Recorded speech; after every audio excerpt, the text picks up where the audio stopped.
Thank you so much, Sanjeev. I mean, it is indeed a pleasure to have you in this industry dialogue series. Just to give you a background, the industry dialogue series, we pick one particular sector, one particular industry, which is in the news for all the right reasons, and we try and understand what's really going on. I mean, I'm sure thanks to the pandemic, you've experienced your own set of challenges, how you've overcome them. We're also going to touch upon a little bit about what's happening on the hiring front, what's really changing in terms of the skills that you need, and so on and so forth. So thank you so much for joining in. I think we've been doing this regularly since the lockdown started in middle of March, and it's kind of a weekly feature for us. And I think we do get very significant number of people watching us through whether it's Facebook or YouTube, for any of these dialogues that we do. So I think just to start today's conversation, I'd like to really focus on how has been the last few months of during the pandemic, and if you could touch upon some of the critical challenges that you might have encountered at workplace. Sanjeev, over to you. Okay, yeah. Thank you, Ritu, and thank you, Team Lees, for the opportunity. Indeed, a privilege to be talking to you all once again. And I do commend you for bringing this series out, because we also keenly wait for this. It does help in at least learning from others. You know, I'm sure all of us did go through our own roller coaster during the pandemic. Specifically to us, I will just take 30 seconds to brief about GRP as such.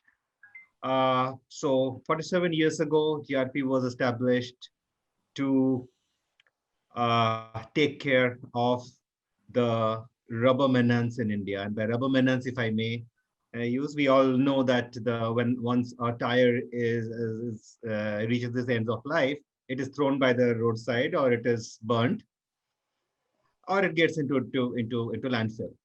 So then our founder, Mr. Ravi Gandhi, at that point in time, his vision was to convert this waste into product, and therefore the main business at that point in time that had started was to just reclaim the rubber from an end-of-life tire, put it into use. And since then, GRP has been contributing to the sustainability in this industry in particular. So we are one of the most humbly, maybe largest rubber recyclers in the country, and maybe one in the world. Right now, along with rubber recycling, we are also into compounds with rubber and plastic, rubber and nylon, and even use the parts of the end-of-life tire that cannot be actually recycled, cut, slice, dice, bring the pieces together to create products around it, and also into tire retrading. Very humble beginnings, but now, again, most humbly, one of the leading names in this industry to start with. Getting into the pandemic, we have our set of workers, about say 1,000, or the families that we support, about 1,200 of them. But there is a whole supply chain of about say 2.5 lakh people who are into the scrap industry, into the rubber scrap industry, including the scrap traders, the rag pickers, and so on and so forth. Very, very humbly, their livelihood is dependent upon this. So it is a whole gamut of lifestyles, livelihoods that came standstill maybe on the 23rd of May. It started before that. For us, the business is spread across the world. A lot of business happens with China and with Europe and with the Americas. So when they started closing down, the hit started coming to us, which was pre-March, right? Thereafter, when we entered the lockdown, our factories were shut. There were our people, our families to take care, and we also had a lot of people in the supply chain, a lot of people on contract, non-permanent workforce who needed to be done. So very, very humbly, it was an experience by itself. We tried our best. So we, by supporting people with food packets, by supporting people with some alternate pay, just to manage them, some grants to them for the families to live, because people did go through a lot of hardship. The white collar people took a voluntary salary cut, just to ensure that the company stays alive and the others are fed. Yeah, it was. This is the first time that we say, in times of crisis, when you see everybody pull together, I'm sure, and kudos and thank you to all the members of GRP family to have supported us through that. When it started opening up, we really thought that, and that is what the new world is about, that we really, where we left, we are starting afresh. We had to start afresh. We had issues with migrants. Yeah, so a lot of them going back, the skill wasn't available. The type of skill that we now needed was very, very different. Uh, Maybe people will do the same job, but it had to be done in a different way with the social distancing. Yeah, the lot of investment that had gone on to, or a lot of plans that were there to digitize, to automate our processes, that came in live over the last couple of months, which needs a different type of skill to manage. Most importantly, for my non-worker workforce, again, the expectation started just becoming from specialist to multidextrous. So yes, we are coping up.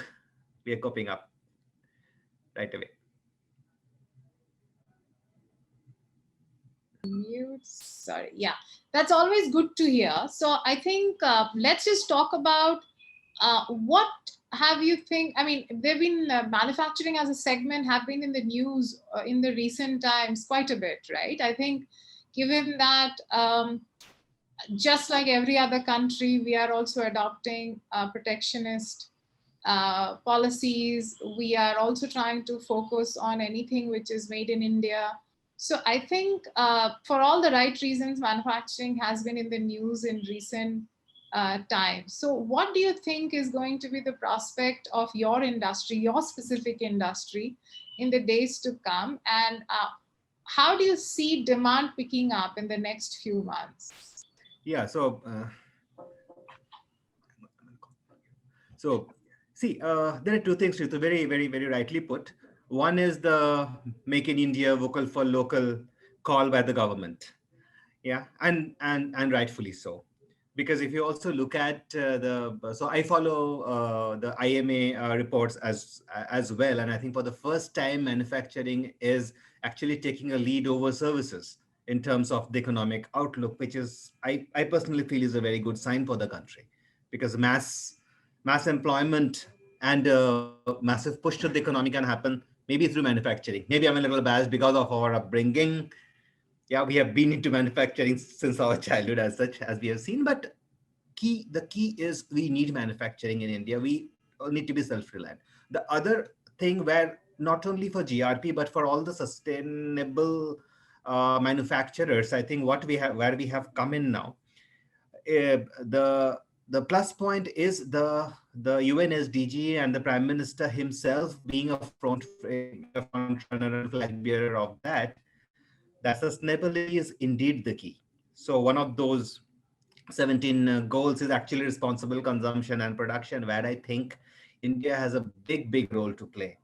And with the Prime Minister himself, I mean, putting that on priority, and a lot of organizations adopting to it. Our main product is goes into the tire industry across the world, and for us, rightfully so, and we see that we do see bright prospect to that, because of the way we are saying, in terms of orders, in terms of newer experimentations which are coming up.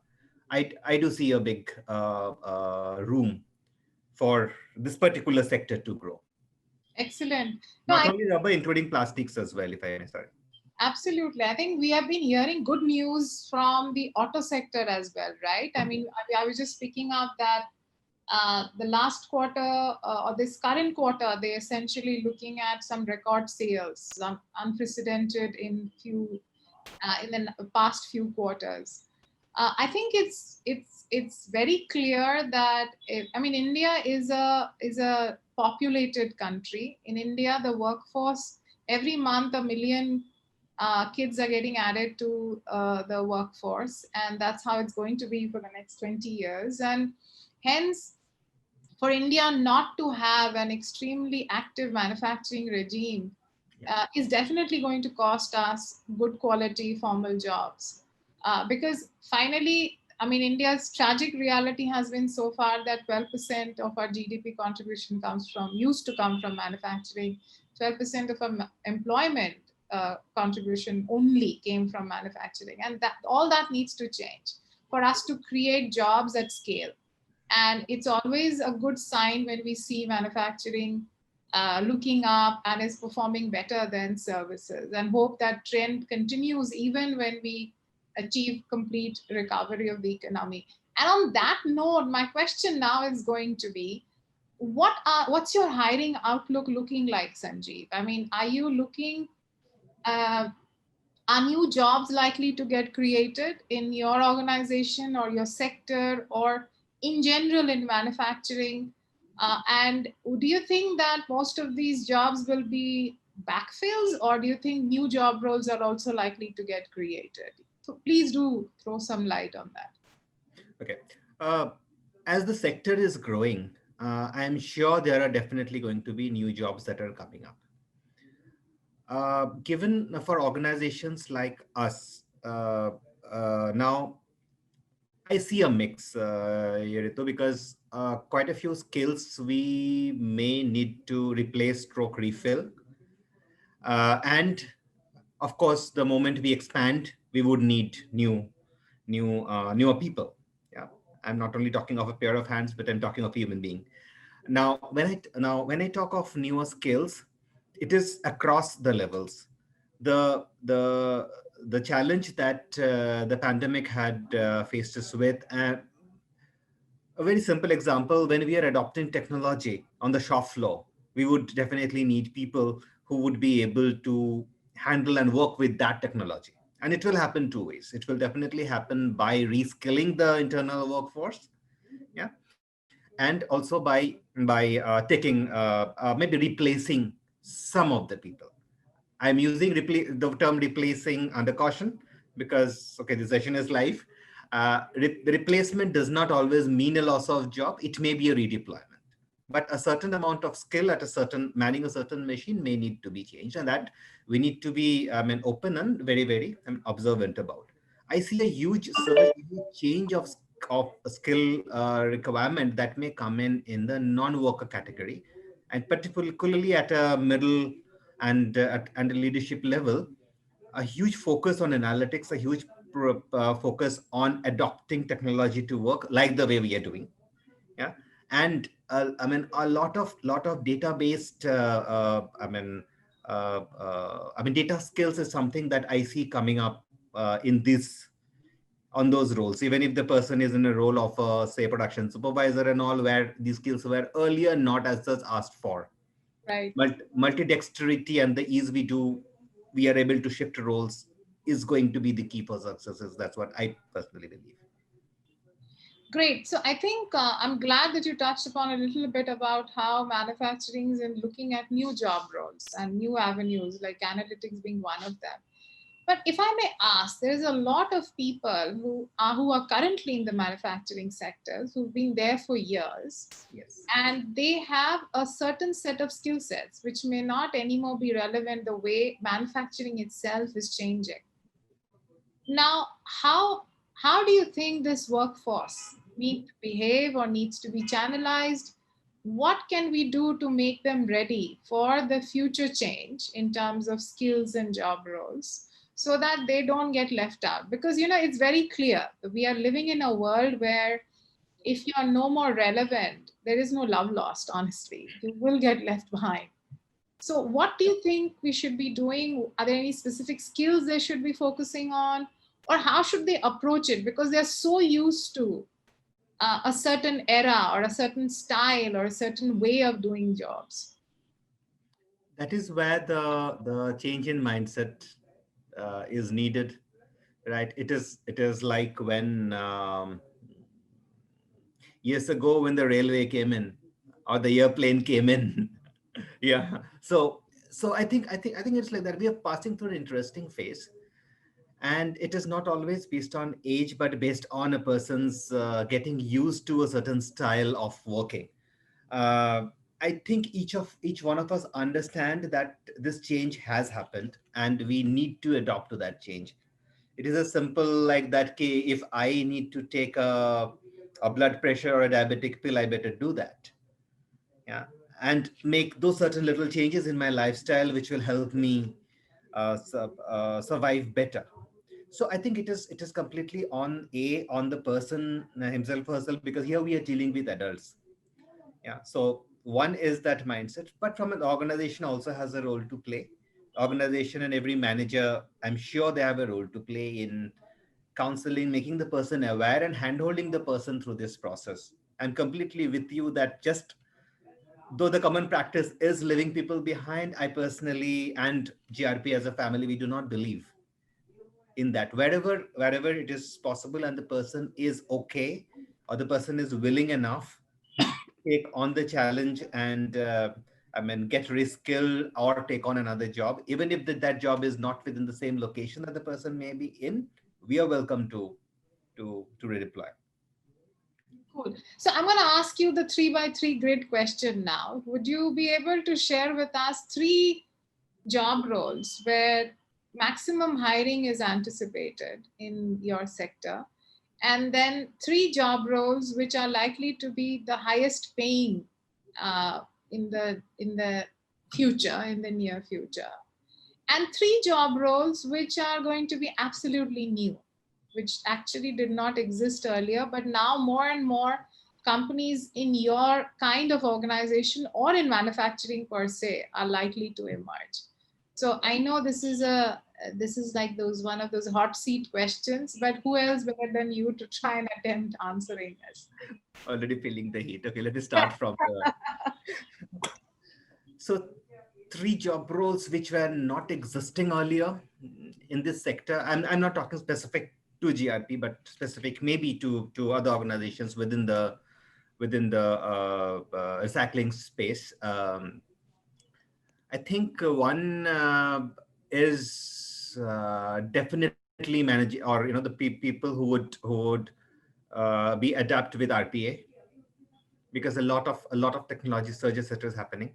Yeah, people who are able to deal with numbers. So business analytics at all places across is something that is definitely coming in.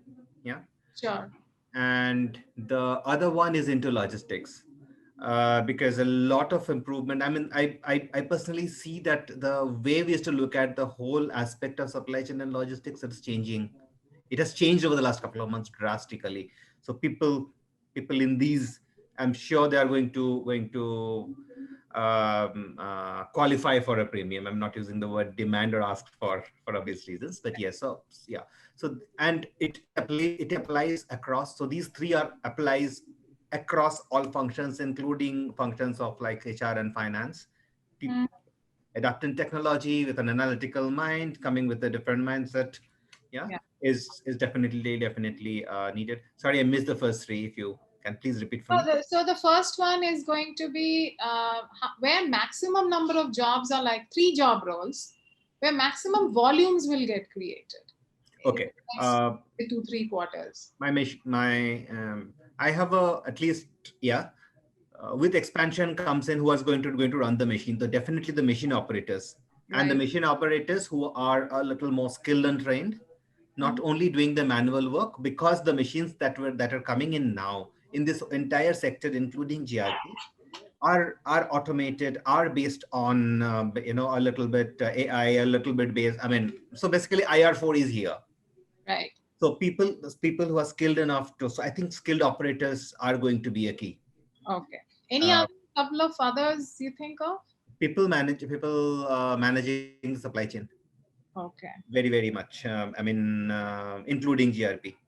Right. And again, just repeating in case in support thing, HR analytics and finance, who are able to manage the system. So say for example, somebody who is okay with the financial ERPs or modules, HR ERPs or modules are going to really be needed. I mean, Right. So before I ask Sanjeev the next question, I'd like to request all our participants that please do start sending in your questions, and please use the Q&A tab to put in your questions, because that's the one that I would monitor. So we just have another 10 minutes, so please do quickly type in your questions. So I think the next question to you that I wanted to ask is that with all that's been happening or has happened over the last 8 months, and then there is this emerging resurgence, if I may say, in manufacturing, and there's also the impact of reverse migration.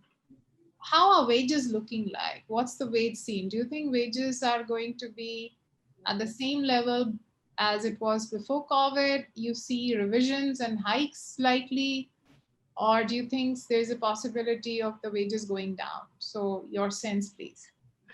A couple of issues here, and I will also hop upon the fact or be cognizant of the fact of the Code of Wages and the other labor codes which are right on the anvil, right? So, probably for whatever reasons, it's still not been enacted, but I'm sure it's going to come in very, very soon. In case of reverse migration, okay, when migration happened, a lot of focus was started to be given on the local skills, developing the local skills as well. That's how the last couple of months went, and now we are seeing the trend of reverse migration. I see, Ritu, it's a whole. It is again the demand and supply game. One, demand, I foresee increase because as manufacturing is growing, I see an increased demand. So thereby, there is going to be so wages are. I don't foresee wages to come down. Uh, Even they are going to increase even if they are not at the same levels. Yeah, and how the government wants to regulate the wages in terms of minimum wages or the the base fixed wages as the government would want to do, that will have a bearing. But I would still go on saying that the people who are coming in with the skill are definitely going to come in with a premium. What we saw in IT a couple of years ago, when the concept of hot skills started coming in, I Right. foresee and I'm seeing certain trends of that coming in into manufacturing. In manufacturing, where a lot of where automation came earlier, you saw for example, a CNC operator used to get much higher than say a normal machine operator Right. earlier. So I'm seeing this pay for the skill concept coming in Mhm. for the shop floor as well, which most manufacturing might not have seen earlier. At least in my sector, I think it is going to be a new thing and a very interesting thing to look for. People with skills will definitely get a premium. Sure. I may be completely preconceived in the assumption that I'm likely to make now. However, we've always felt that manufacturing organizations were slower in adopting digitalization in workplace and workplace behavior or managing human resource. Do you see that it's likely to change in the near future? Has it changed? And how do you read it? I personally think it has changed. Okay. Yes, you are right. And for me personally, spending say about 14 years of my life in IT telecom or telecom IT, if I can put it that way, I would tend to agree that yes, the decision-making process for technology adoption Mhm. or digitization in manufacturing may be a little slower than that sector. Right. But COVID had put us in a spot. Right. So it has changed, and uh, more the days goes, I'm sure it is going to be a very different outlook towards IT or adopting digitization, and adopting technology of sorts Right. within the manufacturing sector as well. So I'm sure it's a it's a very interesting phase that we enter in, that we have Absolutely. entered in. So we have a few questions. Let's just jump onto those. So I think Govind asked how you see growth of HR analytics in the long run. Well, HR analytics have been I mean, in discussion or in demand over the last couple of years as such. And as I say, I really see a much bigger dependence on this because see, businesses need to decide, right? And in HR, our main focus is to be with the business. I'm not using the term support because I think COVID has taught us, at least it was there. We always used to consider HR as a support function, Right. but HR isn't part of business. Yeah, the skills that we bring in, the skills, that the people skills of us is more to guide, advise, handhold the business to manage the people issues. And lot of these times I have seen, maybe I have also done at times, but my fellow professionals as well, we used to be more driven by our emotions than data. Yeah. However, I think given whatever situation businesses faced, it is important that our decisions are based on data, which includes all aspects of HR. Yeah, our manning, our pricing, which means comp and ben. Yeah, how we organize the whole. The whole work. I think it's all being dependent on data. So definitely a huge scope. And for people like us who has still not maybe boarded that bus, it is better that we start doing it ourselves a little bit, because I do believe that we will see a huge acceptance of our proposals if it is backed by data. That's what businesses look for.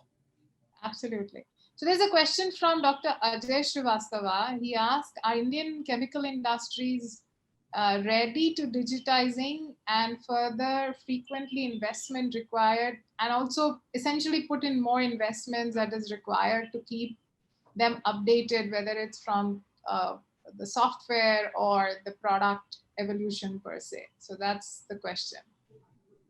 I foresee definitely people are open to digitization and automation, Right. including chemicals. More importantly, with the fact that the social distancing is now going to stay. Mhm. So, when if I give you GRP's experience, example. So we used to man, one machine with two people, and both used to work very close. Right now, they have to stay at least say 2 meters away. Right, So, and job of one used to be actually carrying the stuff from this to that. right, right, Right. So with that process getting, if I have to manage the 2 meters, how do I do it? So I better adopt a conveyor. A very simple, very simple example, no rocket science. So the moment I do that, somebody who is that the job of the guy is not actually to carrying the load, but manage the conveyor.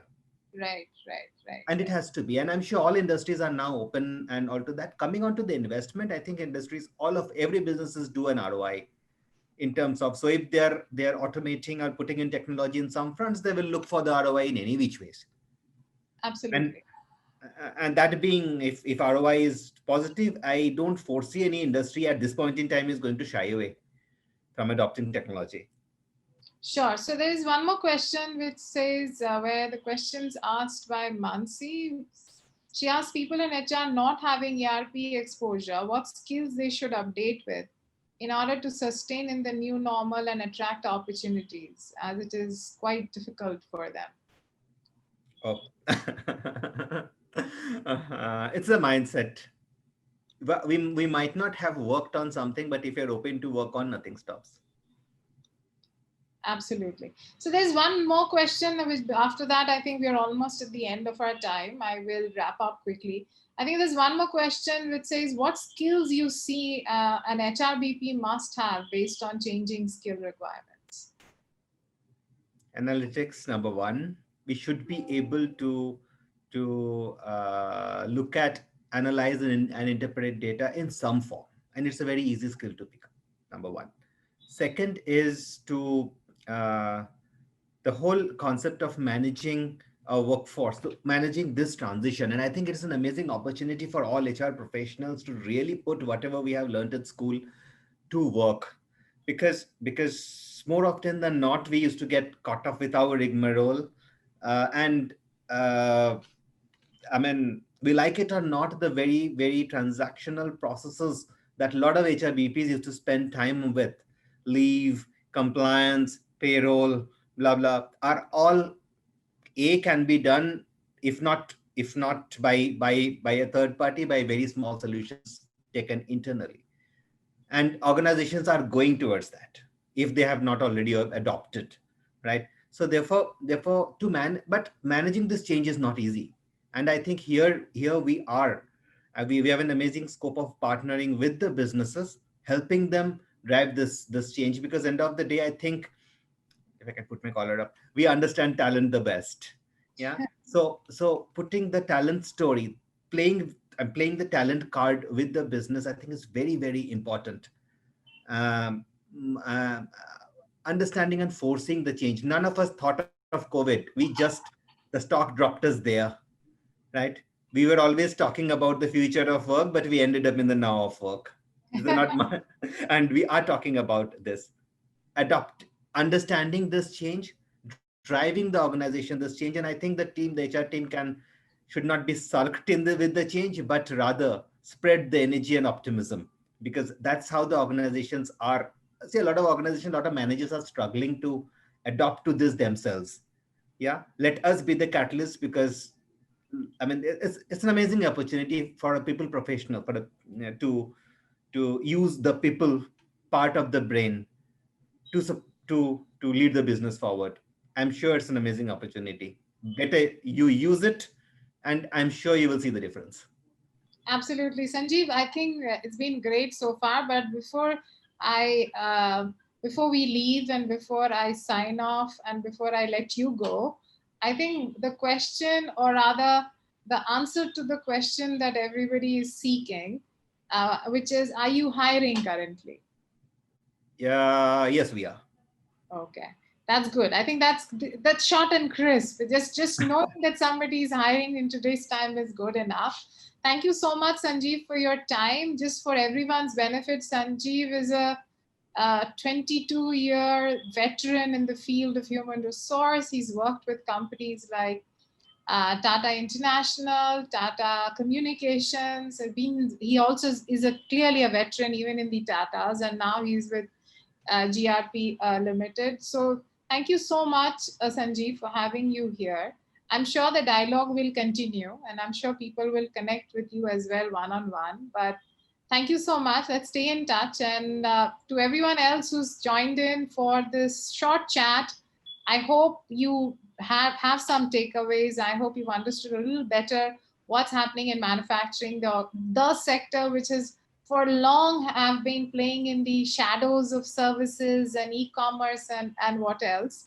But nonetheless, good times. Hopefully, we'll be able to recover and rebound as an economy and even hiring improves. So thank you so much. Take care. Stay safe. Thanks, Sanjeev.